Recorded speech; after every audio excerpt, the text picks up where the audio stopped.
Magandang araw po, si Mike Anyayahan ito. Pag pinag-uusapan ng ano no, ang salitang utang na loob, palaging ano no, palaging may ano no, may biases or may isang point of view tungkol dito. No? Ah, at nagbabanggaan yung dalawang point of view rito. Ah, Nakakalimutan natin tuloy yung ano no, ah, yung punot dulo o yung pinaka-prinsipyo ng utang na loob. Bakit ba may utang na loob? Kailan ito nagiging legit at kailan ito hindi dapat pairalin. No? Ah, hindi kasi pwedeng gawing virtue yung utang na loob. Halimbawa, ah, utang na loob for the sake of utang na loob. Or gagawa ka ng ah, ng isang bagay dahil may utang na loob ka. Bakit ko sinabing hindi ito virtue? Kasi kahit ang mga masasamang tao, nagpapairal ng utang na loob. Kung ikaw member ka ng mga sindikato, no, na nakikipagtulungan sa kapwa sindikato, no, yung isang sindikato na yon, nagre-require na tulungan mo rin siya dahil naging mabait siya sa'yo o niligtas ka niya, di ba? At kapag hindi mo ginawa yon or wala kang sabihin mong palabra de honor, no? Papatayin ka nung sindikato na yun. No? So kahit mga masasamang tao, merong pinaiiral na utang na loob. Kaya hindi ito virtue. So kaya mag-ingat tayo na dahil sa utang na loob, eh, gagawa tayo ng mga bagay na nararapat at tinitignan natin bilang isang kabutihang loob. Magkaiba ang kabutihang loob sa utang na loob, no? Sa English kasi indebtedness to, no?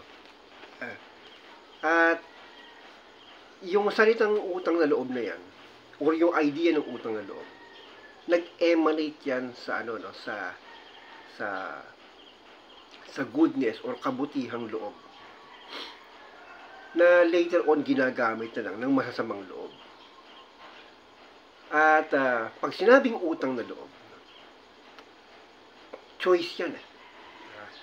Voluntary yan. Utang na loob eh. So, ano ba yung loob, yung kalooban? Sa Tagalog nito, hindi ko na sinasabi yung indebtedness sa English kasi yung indebtedness, medyo tinatago pa nung word yung totoong meaning. Pero, gratitude yun, no? Gratitude, pagpapasalamat. So, gayon pa man, kahit pagpapasalamat yun, ano pa rin siya? Medyo, ang tawag ito, hindi pa rin siya nagsasabing na nagbibigay ng value kung ano ba siya, kung goodness ba siya or evil ba siya. Pero sa Tagalog litaw na litaw, no? Yung pag sinabing loob, no, utang na loob, yung kalooban mo, yung nakakaramdam ng pagkakautang. So therefore, subjective 'yon. At pag sinabing subjective, personal at mahirap sukatin. So pwedeng opinionated. Pwedeng choice mo lang 'yon. Pwedeng mong hindi choice, no? Dahil walang commitment, walang nagsasabi na dapat ibalik mo ito. Kasi kung kung kailangan mong ibalik yung isang bagay o gawain dahil may ginawang maganda sa iyo yung isa, dapat nagkaroon na lang kayo ng kontrata. At yun ay yun, utang na talaga yun, utang. Magkaiba yung utang sa utang na loob. So doon, kahit sino pa yung kausap mo, no, masamang tao man yun o mabuting tao, so pag meron ng commitment to, talagang yung commitment i-deliver mo, no? Dahil yun yung idea ng papasok naman doon yung idea ng pagiging patas, no? o fairness, di ba? So, para maging patas ka o fair doon sa kausap mo, na handang mag-commit, magpo-commit ka rin. So, yun. Wala nang mga ano ron, walang masama o mabuti ron, di ba? So, yung commitment ang focus nun. Pero sa utang na loob, no, na walang commitment, ang problema ron is yung panggagaslight ng iba. Pag sinabing panggagaslight, yung nangungonsensya, no? So, kukonsensyahin ka kasi, wala ka namang utang na loob. Matapos kang bigyan ng gito, ni ganyan, ikaw wala ka. So, dahil sa panggagaslight, no? Dahil sa pangungonsensya, hindi mo na tuloy na iisip kung tama ba o mali yung pagbibigay ng utang na loob o hindi, no? Kasi ang utang na loob, hindi sa lahat ng oras tama yan, no? What if, halimbawa, no, dalawang klase yan, no? What if yung binibigyan mo ng utang na loob ay masamang tao, di ba? So, hindi dahil sa utang na loob, maliligtas ka na sa no? Sa kasamaan, hindi. Siyempre, ginagawa mo rin yon bilang bahagi ka na ng isang plano na hindi mo plano, di ba? O pangalawa, no? Kasi yung utang na loob, ibinibigay mo sa masama, parang hindi mo pwedeng sabihin virtue yun. Pangalawa, kailan mo pwedeng sabihin hindi tama yung utang na loob? Kapag hindi bukal sa loob mo, hirap na hirap ka, at para bang mas nasa disadvantage ka kumpara dun sa pagbibigyan mo ng utang na loob. No, halimbawa, sige, parang tumatanaw ka ng indebtedness doon sa isang tao, no, na nasa isang mas advantage na position kaysa sa'yo ngayon. At ikaw, halimbawa, yung employer, no, kumikita ng malaki, no, employer mo. Pero indebted ka ron, no. Tapos ikaw employed, no. Underpaid ka. Pero may ginawang something good yung employer. So, gagawin mo na yung lahat. Di ba? Halimbawa, basta may ginawang mabuti, hindi ko na i-specify. To the point na sasabihin mo na, hindi, kasi may utang na loob ako rito sa employer ko. Okay lang kahit na underpaid ako.